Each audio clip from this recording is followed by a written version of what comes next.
Ahí está. Bueno, voy a la cámara. Bueno, para los que no nos conocen, somos Jimena de los Santos, de CR3 de Medicina Interna, y Natalia González, CR1 de Medicina Intensiva de este hospital. Vamos a presentar un caso clínico de ELA vulvar con una muy breve reseña de ELA vulvar. Bueno, se trata de un paciente de sexo masculino, autoválido, ex tabaquista, con una válvula protésica aórtica y anticoagulado, un marcapaso definitivo y una historia de neoplasia de vejiga que requirió radioterapia y estaba en seguimiento con oncología. Consulta en puerta a mediados de noviembre por dolor óseo, una historia de dolores óseos de unas semanas de evolución con repercusión general, disnea de esfuerzo y difonía, e ingresa a sala para estudio. En sala presenta caída de su altura sin TEC ni pérdida de conocimiento. A las 24 horas agrega tendencia al sueño y desorientación temporoespacial, y le realizan una analítica de la que solamente se destaca una hiponatremia de 122. Con un planteo de hiponatremia sintomática se solicita el ingreso a la unidad para reposición y monitorización el 25 de noviembre. Al ingreso, el paciente estaba vigil, desorientado en tiempo, deshidratado y crepitante sin emitoras derecho. El resto del examen era normal, no tenía signología focal neurológica. Se corrige la hiponatremia con buena evolución posterior, pero el 28 de noviembre comienza con insuficiencia respiratoria e hipercapnia que requiere BNI. El 29, en realidad, no quedaba clara la causa de la insuficiencia respiratoria, por lo que se realiza una tomografía body, de lo que se destaca un derrame pleural bilateral leve y una telectasia pasiva del lóbulo inferior izquierdo, el resto normal. Evoluciona dependiente de la BNI, con trabajo respiratorio, hipercapnia mantenida, por lo que el 1 de diciembre se intubo.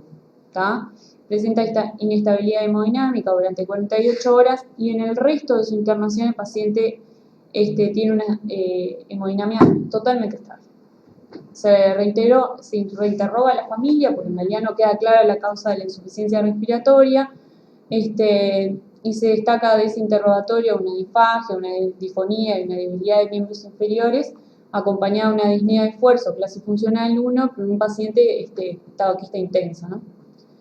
El 11 de diciembre se solicita una valoración neurológica, de la que se destaca en realidad una probable cuadriparesia del crítico. En realidad esa evaluación se pidió porque en un paciente que estaba bajo ventilación mecánica invasiva, no toleraba presión soporte PIP, y no quedaba clara la causa de la insuficiencia respiratoria. En la evolución del paciente presenta las complicaciones clásicas del paciente en CTI, con múltiples neumonias asociadas a la ventilación, traqueobronquitis purulenta. Se aislaron microorganismos multiresistentes que fueron tratados todos con antibiótico de amplio espectro, con buena evolución posterior, infección respiratoria, infección del tracto urinario por un enterococo fecalis tratado con ampicilina. Y de lo que se destaca en realidad es que el paciente presentaba múltiples atelectasias, sobre todo basales, con mal manejo de secreciones que requieren múltiples fibrobroncoscopías que levantan obstrucciones bronquiales. Entonces, el problema en ese momento del paciente era el destete dificultoso, tenía un patrón de hipodinamia con volúmenes corrientes disminuidos y una polimnia superficial. El paciente no tolera presión soporte y PIP, entonces se realiza una TQT el 17 de diciembre. Vale. Es el 2019, sí. Pero es el... 5 millones. No hay que cerrar la historia, nada.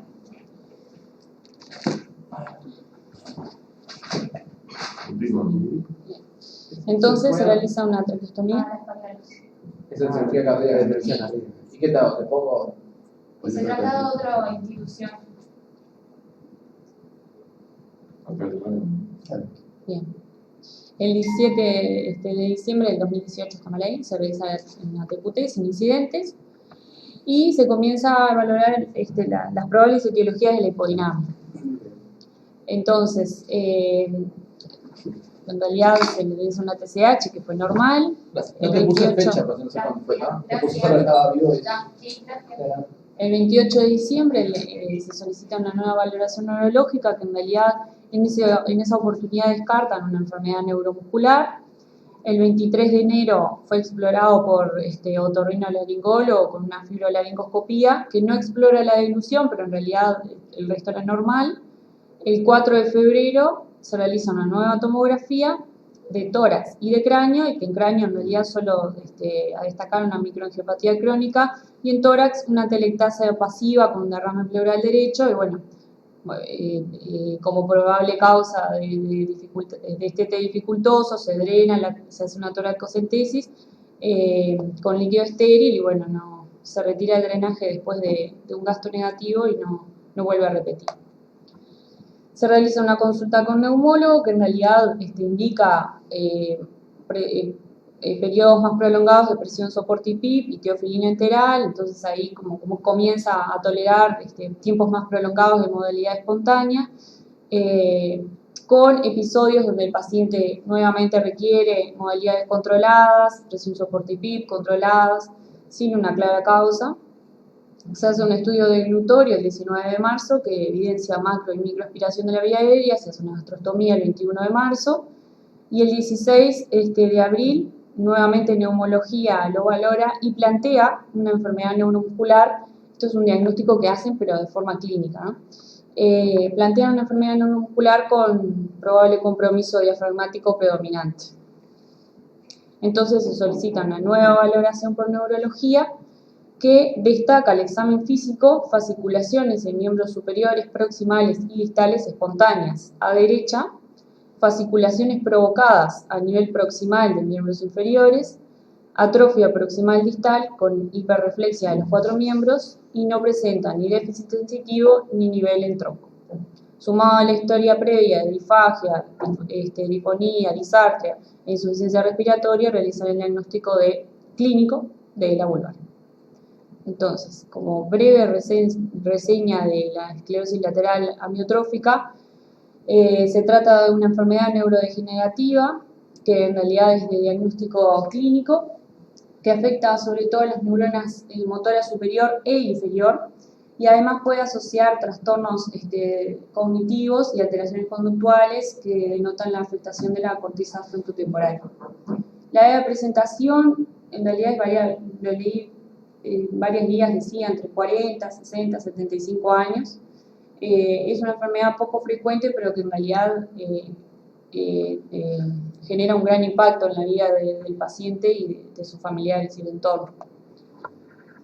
Puede debutar con los siguientes síntomas, sobre todo la disartria es lo más frecuente y sobre todo en la era vulvar, con debilidad distal y proximal en los miembros superiores y los miembros inferiores, que se ve como pie caído, fasciculaciones, calambres, e insuficiencia respiratoria. En principio los pacientes presentan con desaturaciones nocturnas y esa insuficiencia respiratoria progresiva, requiriendo en principio BNI hasta la ventilación mecánica invasiva con traqueostomía.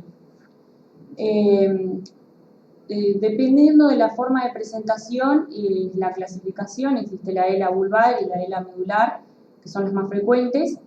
Cuando tenemos un paciente con ELA vulvar, como es el caso de Miguel Sandes, por lo general se observan como signos de neurona motora inferior, fasciculaciones linguales, atrofia lingual, y como signos de neurona motora superior tiene lentitud de los movimientos linguales, reflejo mentoniano vivo, reflejo nauseoso y bostezos exagerados, labilidad emocional, y además presenta el reflejo palmo-mentoniano y hociqueo, que son elementos de frontalismo.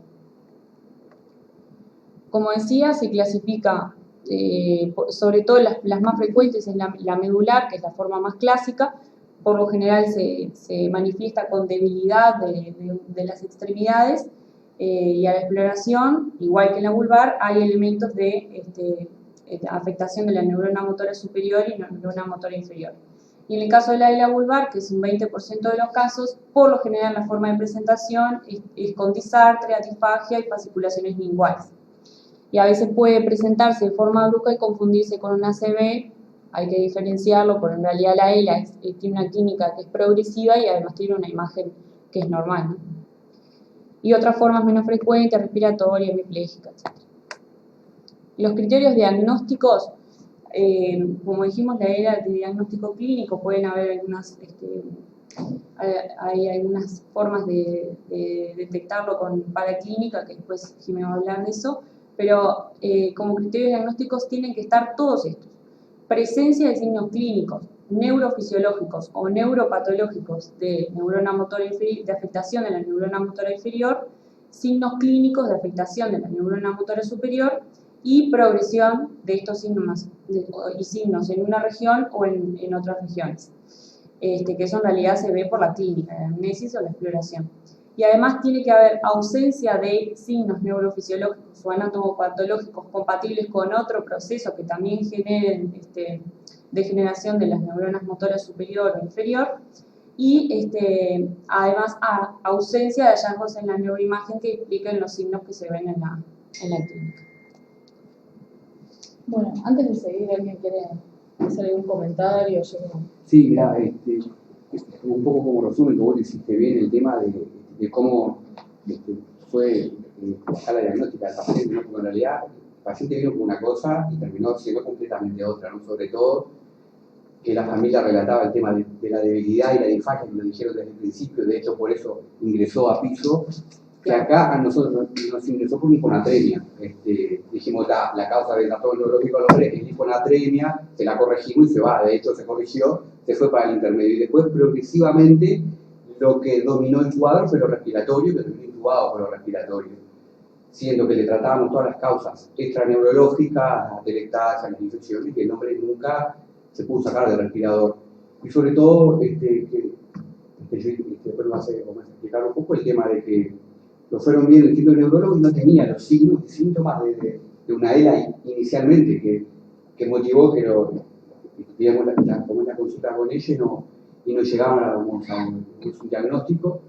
Y dentro de las valoraciones que le pedíamos, tomografía, cómo tenía el antecedente de cáncer, pensando que esto fuera una progresión de su cáncer de la vejiga, tampoco. Y dentro de las últimas tomografías ya avanzada la internación y dependiente del respirador, le pedimos una nueva tomografía de tórax, que lo vio neumólogo de nuevo, él se mueve por motivos y mirá, los hallazgos de la tomografía pulmonar no explican la dependencia del respirador, tiene que haber otra cosa. Ahí fue que por tercera vez lo pedimos a ellos que vinieran. Y lo progresivo es esto, ¿no? Que no había síntomas y cuando ella lo vio, ahí sí había signos y síntomas que eran sugerentes de ELA, claramente sugerentes de ELA, que para nosotros, como es una enfermedad infrecuente, que no la vemos habitualmente en CTI, no la pensamos. Entonces, como siempre, no se busca lo que se sabe y después, a medida que uno va descartando cosas, llegamos a ese diagnóstico que lo hizo ella realmente, ¿no? Porque nosotros ninguno pensábamos que podía tener algo neuromuscular, pero no teníamos la certeza. Y sobre todo lo que recuerda la explicación que es diagnóstico clínico, ¿no? Que no precisa ningún examen paraclínico para decir que tiene una ELA. Que a todos nosotros como equipo médico un poco nos llevó a dudar hasta si era o no era. A mí también me digo, usted será una ELA, esto después te vas a leer de nuevo y tenía un montón de síntomas progresivos, pero no lo pensó y resultaron ser una ELA. No sé si vos querés que se diga algo. No, pero que sea de diagnóstico, cuando se inicia con síntomas respiratorios, que sea de diagnóstico tardío no es una excepción, es como la regla, casi siempre pasa así. Cuando yo lo vi, en realidad, yo no podía decir ELA vulvar, porque en realidad los elementos que permitían plantear el diagnóstico eran a nivel espinal. En el momento que yo lo vi, yo no puse diagnóstico de ELA vulvar, puse probable ELA. De hecho, los signos vulvares clínicamente yo no se los encontré, porque no le encontré atrofia de lengua, ni atrofia de maceteros, ni fasciculaciones en maceteros, ni en territorio facial. Asumí que tenía un compromiso vulvar porque tenía documentada una disfagia y porque tenía insuficiencia respiratoria que no tenía otra explicación, y sí estaba presenciando los signos espinales de superposición de las dos motoneuronas. O sea que ya en ese momento había pasado la etapa de compromiso exclusivo vulvar, era una ELA. Era probable, porque se usa como diferentes criterios, o sea, está la clínica definida, la probable y posible, era probable, digamos. Pero que se retrase el diagnóstico es la situación más habitual cuando los pacientes consultan con síntomas respiratorios, o disfagia, trastorno disartia, muchas veces primero consultan en otorrino y se empieza a estudiar por ese lado, porque todavía no se hacen clínicamente evidentes los signos de afectación de la motoneurona. Entonces, las primeras veces que los vieron, seguramente no tenía ningún signo a nivel espinal que permitiera pensar en el diagnóstico. La tercera vez que lo vimos en neurología ya estaba evolucionado y esos signos eran muy evidentes, o sea que es habitual esa situación, que el diagnóstico se retrase. Teniendo en cuenta que hay que hacer los diagnósticos de descarte, ¿no? O sea, Sí. el proceso diagnóstico involucraba también la tomografía, la consulta con neumología, o sea, descartar otras causas. En cuanto a la etiología de la ELA, ¿se sabe actualmente si hay algo autoinmune o se puede buscar algún otro elemento a nivel de la paraclínica que pueda orientar? No. Hay algunos casos en donde hay un componente genético bien pesado, hay algunas mutaciones hay unos cuantos genes, como el más estudiado y el más conocido es el de la suceróxido dismutasa, que eso explica algunos casos de ELA familiar, y después hay algunas otras cosas genéticas, pero eso también es de excepción. La regla es que se presente como algo esporádico y degenerativo. Y digo, hay diferentes como cosas que se saben, pero no hay un modelo así que... Ni marcadores, ni nada. No hay ningún biomarcador. El diagnóstico sigue siendo clínico, porque cuando uno se apoya en la neurofisiología y en la imagen, la neurofisiología a veces te permite poner en evidencia cosas que clínicamente vos no las ves, o sea, buscar los mismos elementos que por la clínica, pero que sean subclínicos, ¿no? Porque a veces, por ejemplo, en un paciente muy obeso las fasciculaciones son difíciles de ver, o a veces en una etapa muy incipiente el componente de la motoneurona inferior todavía no lo ves clínicamente y ya con el estudio eléctrico lo puedes poner en evidencia. O sea, en ese sentido, el estudio eléctrico siempre es una extensión de la clínica en todas las patologías neuromusculares y la ELA no es de excepción, ¿no? O sea, vos en el estudio eléctrico buscas cosas que de pronto clínicamente no las ves, pero si ya las ves clínicamente no necesitas el estudio eléctrico. Y la imagen fundamental es para descartar diagnósticos diferenciales, porque una mielopatía cervical, por ejemplo, que con mucha frecuencia también se asocia a la radiculopatía lumbosacra, te puede llevar a una confusión. Y de hecho, cuando yo vi a Sandes, el diagnóstico diferencial, si cabía un diagnóstico diferencial, era ese, que tuviese una mieloradiculopatía cervical que explicara los signos piramidales que yo estaba viendo de miembros superiores y miembros inferiores, que explicara el componente radicular cervical, los signos de motoneurona inferior que él tenía en miembros superiores, pero además tenía que tener asociada una radiculopatía lumbosacra que explicara los signos que clínicamente tenía de motoneurona inferior en miembros inferiores. Porque yo no le estaba viendo claramente signos clínicos de compromiso del sector craneal. Si clínicamente lo tuviera, ya es una ELA definida y no hay diagnóstico diferencial. Entonces, uno asumía en ese momento que esa disfagia y que la insuficiencia respiratoria marcaban el compromiso vulvar y por eso uno, nos basamos en eso para el diagnóstico, pero el diagnóstico en otro paciente que uno lo que tiene el examen físico que yo veía en el momento que lo vi y que no tuviese esa historia de insuficiencia respiratoria o de disfagia, el diagnóstico diferencial es una radiculopatía cervical asociada a radiculopatía lumbosacra y entonces hay que tener una buena imagen que descarte eso, porque eso es un diagnóstico, es algo tratable. Es el diagnóstico diferencial más importante y que a veces nos da más trabajo porque los viejos casi siempre tienen artrosis en la columna cervical y entonces muchas veces hay que ahí... Pero bueno, siempre la evolución también termina decantando por una cosa a la otra. Lo que pasa es que, bueno, siempre el desafío es hacer un diagnóstico rápido por las implicancias que tiene para el pronóstico, para la familia y el paciente. No sé si Clara o... Sí. Seguimos.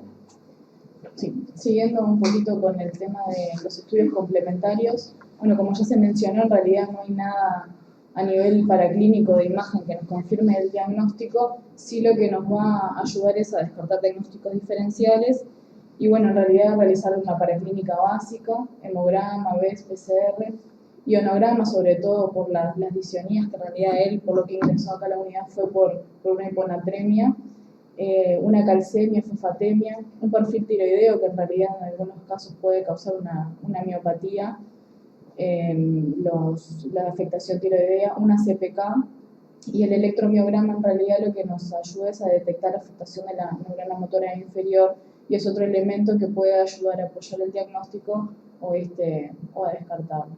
Y la neuroimagen, sobre todo para descartar otros procesos y diagnósticos diferenciales, se beneficia de hacer una resonancia de cráneo y de columna cervical. Y en el caso de que el paciente colabore o se pueda hacer un funcional respiratorio, y en realidad la afectación respiratoria severa es un factor pronóstico, y también poder lograr medir la presión inspiratoria y expiratoria máxima para valorar también la capacidad pulmonar. En estos pacientes los factores pronósticos son varios y hay una gran variabilidad, depende de las características de cada paciente.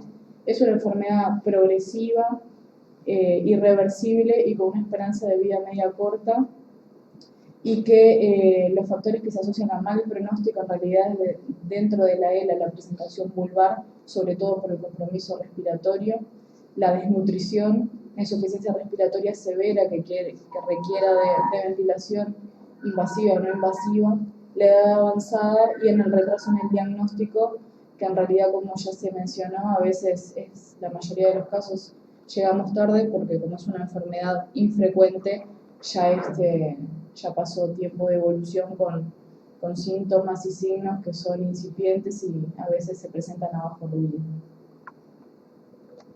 En cuanto al tratamiento, hay que destacar que no hay ningún tratamiento que sea curativo para esta enfermedad.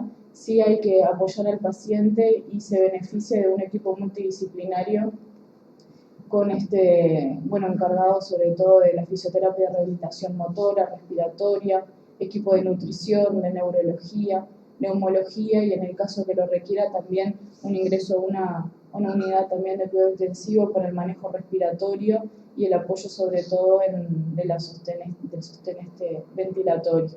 Y cuando hay síntomas que ya no se pueden tratar, eventualmente también se puede llegar a requerir un equipo de cuidados paliativos.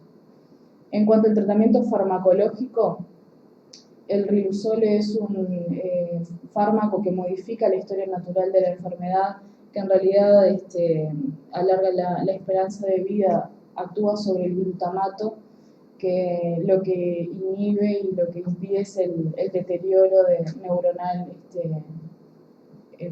tan rápido, sino que desacelera un poco la progresión natural de la enfermedad. Y después el tratamiento es sintomático, sobre todo a nivel, cuando se presenta con calambres, espasticidad y hipertonía, se puede usar baclofeno o tizanidina, gabapentina.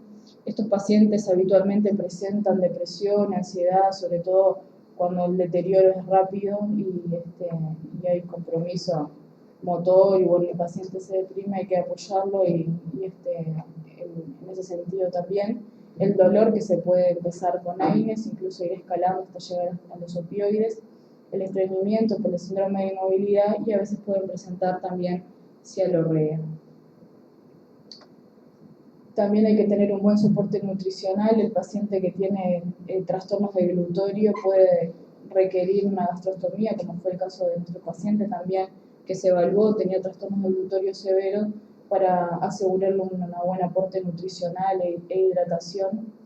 Fisioterapia de rehabilitación a nivel motora y respiratoria en el caso de que lo requiera. Y soporte ventilatorio, que al principio puede requerir o no PNI, que mejora el síndrome funcional respiratorio, los trastornos de sueño y la sobrevida. Y en el caso de que esto empeore y que vaya a la pioría, puede requerir una intubación de urgencia, como fue en el caso de nuestro paciente, o en algunos casos en el que el deterioro es más progresivo, se puede realizar una traqueotomía más de coordinación y apoyarlo desde ese punto de vista. Y bueno, y el seguimiento paliativo cuando los síntomas se hacen incontrolados, sobre todo cuando hay una insuficiencia respiratoria, dolor incontrolado, o bueno, llegamos a síntomas que son irreversibles, puede llegar a requerir de paliativos y una sedación paliativa, que es importante también ayudar a estos pacientes y a su familia por el pronóstico y por en realidad la evolución natural de la enfermedad, ¿no? Y bueno, esto en realidad es como un algoritmo de la parte respiratoria a nivel de la ELA, que hay que evaluar los síntomas, si se puede hacer un funcional respiratorio, medir la capacidad vital forzada o el pico flujo expiratorio, y ahí orientar si se beneficia o no del inicio de la BNI. Y cuando hay una capacidad vital forzada menor al 50% o una caída del 20% en decúbito, ahí se beneficiaría de un inicio de una ventilación no invasiva, ajustando los parámetros y valorar siempre si es eficaz y si el paciente tolera esta modalidad de ventilación no invasiva.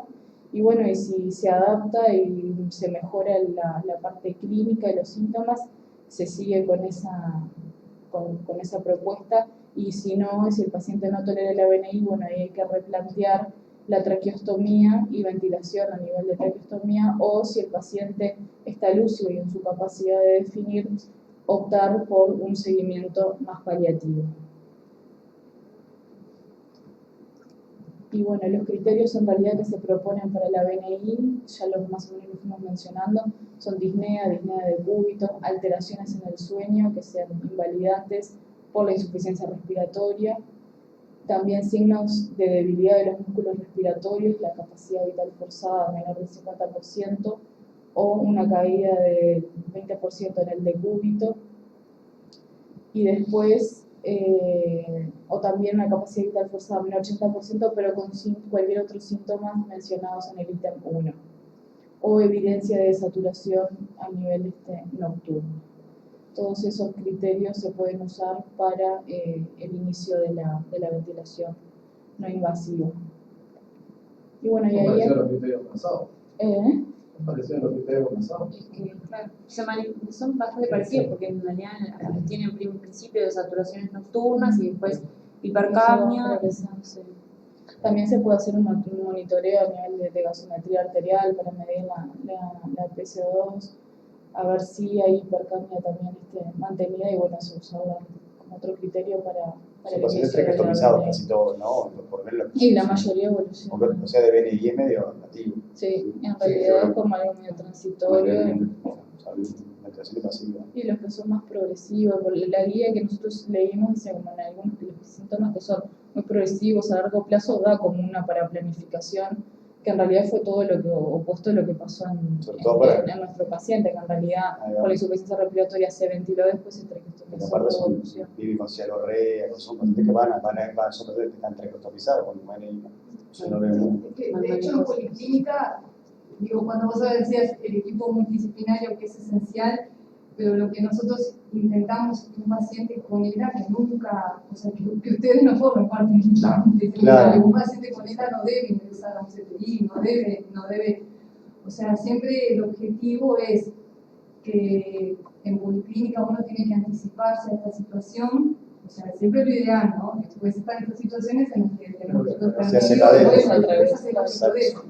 o lo que pasó con el anterior, que era un paciente que tenía ELA, diagnosticada, estaba en silla de ruedas, el hombre ya no caminaba, hizo una neumonía, insuficiencia respiratoria, consultó en puerta, y en el cual la respiratoria está con falta de aire, intubó algo. No, pero eso es lo que tratamos, o sea, una familia que no tenía digerido toda la evolución de la enfermedad. Cuando uno plantea en policlínico un diagnóstico de ELA, una de las, o sea, en el momento que sea oportuno, porque uno no va a tirar de todo esto en la primera consulta al paciente, sí, claro. Pero bueno, una vez que uno establece una buena relación médico-paciente, en algún momento hay que abordar esto. Bueno, en un momento usted va a tener falla de los músculos respiratorios, usted puede tener una infección respiratoria y necesitar que lo citan para respirar, pero una vez que usted se le haga una asistencia invasiva, no lo vamos a poder sacar. Entonces eso hay que tenerlo hablado. Existe un formulario de voluntad anticipada de salud pública que está en la web, que eso uno trata de la situación ideal, o por lo menos desde mi punto de vista, es que eso ya esté definido, ¿no? Pero bueno, muchas veces pasa esto, que nos encontramos con claro, tenemos que hacer el camino un poco para atrás, pero la idea es que no, claro. Y la BNI se usa en policlínica, uno de entrada le pide la consulta con el neumólogo, ellos siempre le hacen PIN y PEN, yo veo que ellos le dan mucha importancia a la PIN y PEN para definir la indicación. Además, para nosotros el 50% ese de la capacidad vital es como clave porque tenemos que tratar de hacer la gastrostomía antes de que baje la capacidad vital a menos del 50% para que se pueda hacer endoscópica con mínimas complicaciones. Y entonces hay muchos pacientes en policlínicos ambulatorios que usan la DNI, a veces solamente la usan de noche en etapas iniciales y después la usan todo el día con la máscara, ¿no? ¿Los pacientes con él se mueren de complicaciones respiratorias o por agotamiento respiratorio? Claro, sí. Muchas veces por eso de noche para apoyarlos, que no tengan esa hipoxemia nocturna que genera ese trastorno al otro día, o durante el día lo intercalan como para descansar un poco, digamos. Sí, se usa en esa situación y no tanto frente a una neumonía. No necesariamente solo frente a una infección o una complicación respiratoria.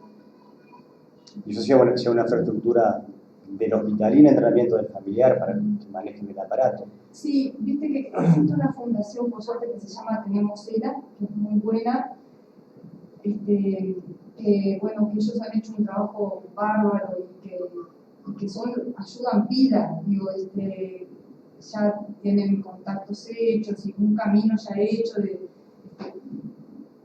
asesorar a la gente dónde alquilar la LEPAP, la compra, yo qué sé, eso depende. Es importante suponer que los respiradores, todos ustedes tienen fotos de eso. Sí, una cosita solo puntual, del difusor, en realidad lo que alarga el difusor, la sobrevida son, lo que está demostrado son 4 meses libres de ventilación. Sí, es corta, o sea, sí, que es nada, modifica, uno le pero informa al paciente que existe el difusor, pero no cubierto acá. Se usa. Sí, no está en el Vademecum, pero tenemos unos 4 pacientes con él en el hospital que se le compran por fuera del Vademecum. Uno le informa y el paciente, hay pacientes que lo quieren tomar y hay pacientes que cuando uno se lo informa le dicen, no, digo. Sí, no va a modificar en realidad. No tiene impacto. Hay una revisión de Cochrane, no muy vieja, que dice eso, que el uso de ventilación mecánica no invasiva prolonga más la vida que el tratamiento farmacológico. Sí, y el apoyo nutricional es fundamental. Eso es otra cosa que está demostrada que prolonga la sobrevida. Por eso hay que tratar de hacer la gastrostomía. O sea, uno le plantea al paciente, por eso que en forma ambulatoria medimos la función respiratoria en forma seriada y antes de que caiga el 50% de la capacidad vital hay que tratar de hacer la gastrostomía, aunque no la esté necesitando en ese momento. O sea, si el paciente quiere, ¿no? Le informamos que eso está demostrado, que es lo que mejora la sobrevida, la apoyo nutricional, porque después, cuando la necesite, capaz que ya está tan mal desde el punto de vista respiratorio que hacerla tiene complicaciones. Entonces se hace a veces y queda hecha y sin usarla, puede ser para hacer un buen aporte nutricional. Bien. Mi duda siempre fue igual, lo último, este punto que dijo Pablito, que es fisiopatólogo, capaz que es una ignorancia mía, ¿no? ¿Qué hacemos con nosotros la ventilación mecánica invasiva tenemos un conflicto con las enfermedades neuromusculares? Las enfermedades neuromusculares mecánica invasiva, la gran mayoría de las veces no se lleva bien, sobre todo cuando tiene alteración vulvar, sobre todo porque no mueve el trigger del aparato. ¿Qué usan? ¿Modalidades controladas? Eso siempre fue mi... No pueden usar modalidades espontáneas, un paciente que no tiene... Mirá, ¿no? ¿Cómo le manejaron ustedes? González tuvimos el problema que el respirador portátil que tenemos acá para BNI, el hombre no lo toleraba. No lo toleraba y probábamos otro día y no lo toleraba y lo poníamos... ¿No mueve el trigger? ¿Cómo hace? No toleraba, no había forma. Entonces, la hija que fue la que siempre estuvo en la vuelta con el padre, me dijo, mirá, yo fui a la Fundación Negra y me recomendaron el Telar, que yo lo conozco porque trabajamos con él en el círculo, que es el tercero que está ahí, ellos te lo alquilan, y yo le dije, bueno, mire, el principio físico porque actual es el mismo con el que tengo yo acá, pero partido por partido, alquilo unos días y probamos. Y eso fue lo que nos pasó Andes, porque de hecho, cuando probábamos, que vino el técnico, el Estela tiene una modalidad que es prácticamente controlada. Bueno, eso iba. El paciente casi no usa ese esfuerzo o inspiratorio, y fue eso lo que lo sacó, porque en 3 días el hombre toleraba la Estela. O sea, evidentemente que para nosotros, ¿no? Los respiradores que tenemos nuestros acá, ya están viejos y obsoletos, y hay que cambiarlos. Porque de hecho, con ese respirador, por lo menos lo pudimos sacar. Y y le damos unos días como es al paciente o lo que le toque. No, que se vaya para la casa. Y acomodar, si es que se va, pero acomodar lo que tengan que acomodar con la familia, bueno, porque viste que como todo paciente que se cronifica en el STI llega un momento como decir, tengo un paciente que le decís, como es hasta dónde lo sigo luchando, ¿no? Sí. Y ahí tenés una prueba que a veces sin agotar todas las cosas que tenés a tu alcance. Incluso yo lo había hablado con la familia y digo, bueno, si con esto el no funciona, tenés que pensar que ya hay que estar quieto, pobre hombre, y que esto es la etapa terminal de su enfermedad. Sorprendentemente eso funcionó y bueno, vivirá el hombre lo que tenga que vivir, le das unos días al paciente o unos meses, que para la familia es mucho a veces. Entonces a veces, digo, un poco la enseñanza es agotemos lo que tenemos a nuestro alcance y no pensemos que nunca está todo perdido. En un paciente que siempre estuvo lúcido, más él que era un paciente completamente lúcido, ¿no? Porque no era un paciente que vos decís está chocado, está con falla renal, bien horrible, era un paciente que vos a uno le generaba fluctuación, pues no podía sacar el CTI. Entonces, claro, después de un tiempo vos decís, ¿qué más tengo para ofrecerle que no? Y no tuvo gran cantidad de infecciones respiratorias. No, que siempre tuvo.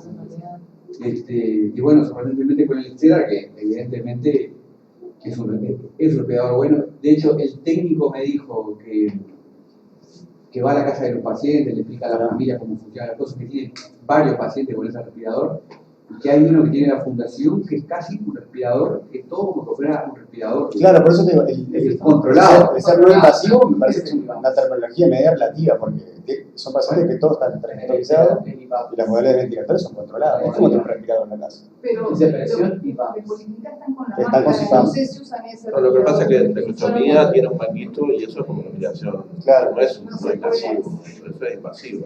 Sí. No, pero eso El que tiene, el que está picado un manguito, tiene inflado el manguito. Sí, Bueno, por claro. eso Y es se ventilación y invasiva. se van a la casa con la traqueotomía con mandíbula. Claro, pero entonces es la ventilación invasiva. Sí, o sea, es una vez, Sí. es una traqueotomía, pero controlada. Yo de ignorante fue siempre mi duda, porque una de las contraindicaciones que tenemos nosotros con usar ventilación mecánica no invasiva, con máscara eventualmente, es que tenga una alteración de la vulvar, ¿no? Y esto es lo que tiene él. Claro, son como, es un ventilador que respira por él. Pero los pacientes, yo eso desconozco si los que usan con máscara, si es ese respirador que ustedes están hablando que es tan bueno, que está así como uno. No sé, con máscara se puede usar ese. Porque sí, yo veo pacientes en policlínica que tienen máscara. Y los que están con máscara, eventualmente es para la traqueotomía con el tiempo o Y bueno, y eso depende de lo que el paciente quiere. Porque claro. eso uno se lo plantea. Para prolongar un poquito más la vida. El paciente te dice, no, cuando esto ya no funcione, Ya no quiere más. eso es muy variable. Hay pacientes Claro. que te dicen, no, a mí ni siquiera me hagas la gastrotomía, Seguro. y se mueren de hambre, literalmente. Sí. Claro. Bueno, me pasó con el primer paciente, ¿te acordás del anterior que tuvimos, que el hombre estaba en silla de ruedas, que ella había dicho que no quería traqueotomía y no quería gastrotomía. Sin embargo, cuando terminó acá en el CTI, intubado con la neumonía, que le llegamos a sacar el tubo, se lo pasamos para el intermedio del hombro, que estaba horrible, y dijo, no, háganme todo. Y ahí fue que volvimos para atrás. Él había dicho, había manifestado. No quería nada. No Sin quería, embargo, y en la el situación momento de de. estrés, Sí. ¿viste? El hombre pidió así, que lo gastrotomizara, que incluso le dio tiempo, por ejemplo, de las cosas, digo, es una anécdota, pero él se casó con la pareja que tenía para dejarle las cosas que tenía para la familia. Fue como un tiempo más que le diste a la familia. A mí una de las interrogantes que me dio este paciente son esos pacientes que están lúcidos, que no tienen capacidad funcional para salir del ventilador, que bueno, que se dio de cierta manera, pero que sí, que están lúcidos que es difícil, porque nosotros limitamos muchos pacientes, ¿no? Limitamos pacientes que, sobre todo neurocríticos, pero este paciente que está lúcido, es increíble, pero también, es decir, se probaron cosas, terminó saliendo, ¿no? Entonces le da la razón al que no pensó no limitar, pero me generó esa interrogante, che, lo vamos a limitar en algún momento a este hombre, ¿no? Porque digo, que también es difícil encarar la situación, un tipo que está lúcido, pero también que no tiene reserva funcional. Ese paciente con afébicos, o que los respiratorios no salen, es muy difícil, ¿no? Digo, yo me lo pregunto a veces, ¿cómo hacemos? ¿No? Moralmente. Pero acá tenés que hablar con la familia. Ni hablar. Pero no son pacientes, es más difícil sobre todo porque están lúcidos, pero vos sabés que el tipo pueden salir. Pero en el caso de este, la hija se No, mueve, sí. Obviamente, pero son muchos que dicen que me pregunto, ¿no? ¿Cómo hacemos? y siempre no tomar la decisión de la suerte, digo, No, ni hablar. Pero yo me pregunto, es decir, está lúcido, pero igual el tipo no va a salir, ¿no? Entonces, digo, siempre se da como para seguir probando. Entonces, el criterio de reingreso, por hablar. De hecho, no, es claro. Yo cuando le pedí lo del respirador que le dije como a la familia que lo alquilara por 15 días para no hacerlo gastar mucha plata, ¿viste? Que era lo mismo que podía alquilar. Yo dije, bueno, si esto no funciona, piensen que lo vamos a tener que dejar tranquilo, el pobre hombre, y cuidarlo. Es más, un día sale que te escribe, y Garrón me puso, ya no doy más, como diciendo, ya no aguanto más, está todo esto. Bueno, fue justo en ese interín que intentamos la probada ese, con eso sorprendentemente funcionó. ¿Se fue para la casa? No, también no, está internado. Y todavía nos costó que los otros días que a la familia le cuesta mucho entender que esto va a una vía final común, que es en un momento va a parar y hay que estar tranquilo. Uno sale de maneja la esposa, el otro día nos juntamos en el paliativo con ellos y hablamos con la hija, ¿viste? Porque tenemos que entender, ¿viste? Que esto va por una vía las cosas muy bien. va a ser más Pues es lo que se precisa también, ¿no? Un familiar o alguien que esté ahí al fin, me siento paciente, no tiene chance de nada. ¿No? Si no fuera por la esposa también.